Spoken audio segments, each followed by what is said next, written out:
चाहिए। हालांकि बीजेपी कह रही है कि सवालों से बचने का तरीका है। आगे बढ़ रहे वहीं पुणे में अमित शाह ने बिना नाम लिए ही उद्धव ठाकरे सरकार पर जमकर हमला बोला। अमित शाह ने कहा कि एकनाथ शिंदे की तारीफ जहां उन्होंने की तो वहीं उद्धव ठाकरे पर वार भी किया। शाह ने उद्धव ठाकरे को यह एहसास दिला दिया कि इंसान जैसा बीज बोता है वैसा ही फल उसे मिलता है। रिपोर्ट आपको दिखाते हैं।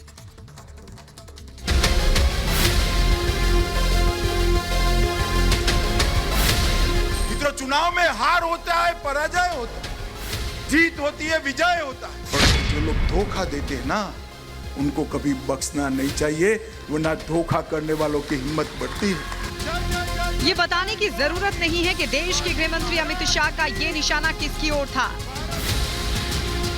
शाह ने नाम तो नहीं लिया, लेकिन बिना नाम लिए ही उद्धव ठाकरे को ये एहसास दिला दिया कि इंसान जैसा बीज बोता है उसे वैसा ही फल मिलता है। उद्धव ठाकरे को भले ही अपनी गलती का एहसास ना हो, लेकिन जो धोखा उन्होंने बीजेपी को दिया था उसे बीजेपी नहीं भूली। तभी तो उद्धव ठाकरे का अहंकार अर्श से फर्श पर आकर धड़ाम से गिर गया है और ऐसा गिरा है कि उद्धव ठाकरे का घमंड खंड खंड हो गया है। कभी सत्ता के नशे का गुरूर पाले उद्धव को 440 वॉट का झटका लगा है। ऐसा झटका लगा है कि शिवसेना का प्रतीक धनुष बाण शिंदे गुट के हाथ में है और उद्धव गुट शून्य हो गया है। पुणे में अमित शाह ने महाराष्ट्र के सीएम एकनाथ शिंदे की तारीफ की तो उद्धव ठाकरे पर जमकर वार भी किया और कहा कि झूठ के आधार पर अहंकार भरने वालों को मालूम चल गया कि सत्य किसके साथ है। शिंदे साहब की शिवसेना को असली शिवसेना और धनुष बाण दोनों मिल गए। एक बार ताली बजाकर इनका स्वागत करिए। और जो लोग झूठ के आधार पर हुंकार भरते थे, उन लोगों को आज मालूम पड़ गया है सत्य किसके साथ है। पुणे में जब अमित शाह ने बोलना शुरू किया तो ये साफ प्रतीत हो रहा था कि सालों पहले का गुस्सा अब जाकर बाहर निकला है।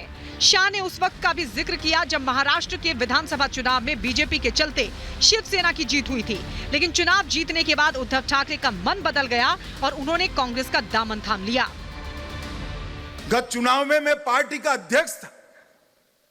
चुनाव मिलकर लड़े, अपनी फोटो से बड़ी फोटो मोदी जी की लगाई, देवेंद्र जी को नेता मानकर चुनाव लड़े और फिर मुख्यमंत्री बनने के लिए विरोधी विचारधारा के तलवे चाटने लगे।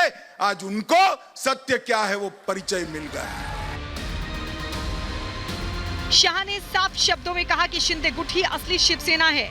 यही नहीं, भविष्य की ओर इशारा करते हुए गृह मंत्री ने कहा कि महाराष्ट्र में आगामी चुनाव में बीजेपी और शिवसेना की ही सरकार बनेगी।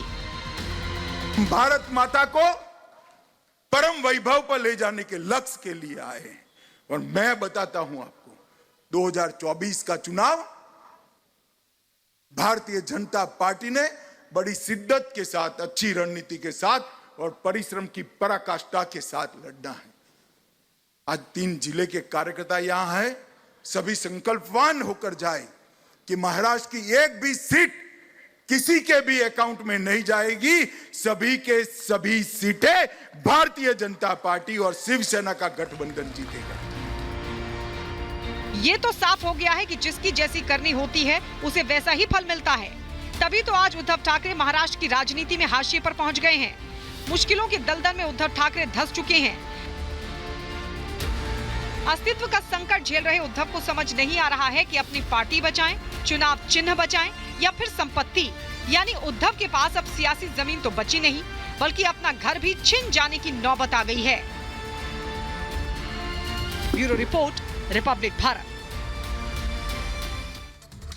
और अब बात महाराष्ट्र के सियासत की, जहां पर उद्धव ठाकरे की मुश्किलें बढ़ती ही जा रही हैं। पहले साथी गए, फिर सत्ता गई, इसके बाद चुनाव चिन्ह गया और साथ ही शिवसेना का नाम भी चला गया। लेकिन बड़ी खबर यहां पर यह आ रही कि अब उद्धव के हाथ से उनकी संपत्ति भी जा सकती है। क्या है पूरी खबर, दिखाते हैं आपको इस रिपोर्ट में।